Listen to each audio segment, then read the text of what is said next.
আলহামদুলিল্লাহ অবশেষে আমাদের সেই কাঙ্ক্ষিত রিউনিয়ন প্রোগ্রামটা এসেই পড়ল। এর থেকে খুশির আর কী হতে পারে। আর এই খুশিটা উদযাপন করার জন্য আমি যেই পরিমাণ পরিশ্রম করেছি আল্লাহ ভালো জানে।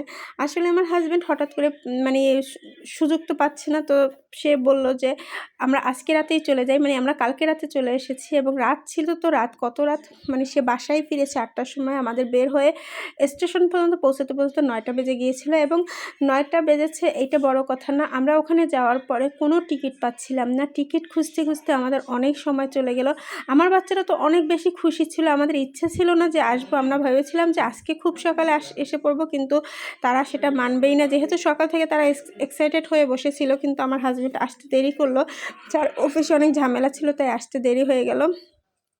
যাই হোক, টিকিট খুঁজতে খুঁজতে আমরা মানে এমন একটা গাড়িতে টিকিট কাটলাম যে তাও আবার খুবই পিছনের সিট, এবং বাচ্চা নিয়ে পিছনের সিটে তো খুবই কষ্ট হয়।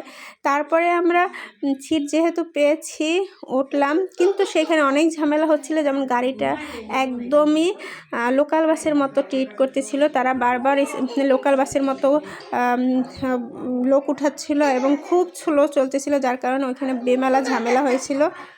এই ভিডিওটা মূলত সেই ঝামেলার মধ্যেই আমি মানে করেছিলাম।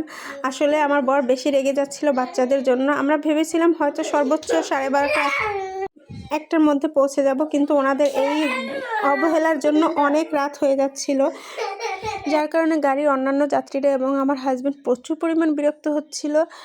যাই হোক, এভাবে মানে অনেক ঝামেলার পরে আমরা প্রায় 2:45 বাজে বাসায় পৌঁছাই।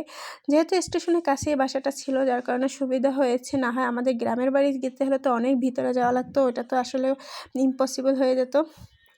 তারপর আলহামদুলিল্লাহ সুবিলাভে আমরা পৌঁছেছি। গাড়িতে চলা অবস্থায় খুবই কিন্তু ভয় পেয়েছিলাম, এবং এই সময়টা এসে গাড়ি যখন ব্রেক দিয়েছিল তখন আমরা আসলে না খেয়েই বাসা দিয়ে বের হয়েছিলাম। 8টার সময় বের হলেও ওই সময় তো আমাদের বের হওয়ার কথা ছিল না, আরও আগে বের হওয়ার কথা ছিল। তাই আমি কোনো রান্নাবান্না করিনি আর চাইনি এক্সট্রা রান্না বাসায় থেকে যাক, নষ্ট হোক, এই কারণে। তারপর যাই হোক, ওইখানে একটু খিচুড়ি খেয়ে নিলাম। খিচুড়ি খেয়ে নিয়ে আমাদের যাত্রাটা সম্পূর্ণ করলাম।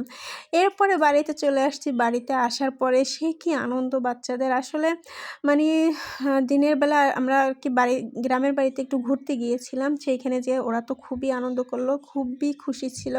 আসলে আমার বড় ছেলে তো কোনোভাবেই আসবে না, মানে বরিশালে আসবে না, সে ও নানা বাড়িতেই থাকবে এবং নানার কাছে থাকবে, নানার কাছে থেকে থাকবে এবং আমি প্রোগ্রামে এসে অ্যাটেন্ড করবো, তার এরকম প্ল্যান। আর আমার বাচ্চা অনেক বেশি চঞ্চল দেখে তো এইভাবে রেখে আসা তো আমার পক্ষে কোনোভাবেই সম্ভব না, তাই নিয়েই আসলাম।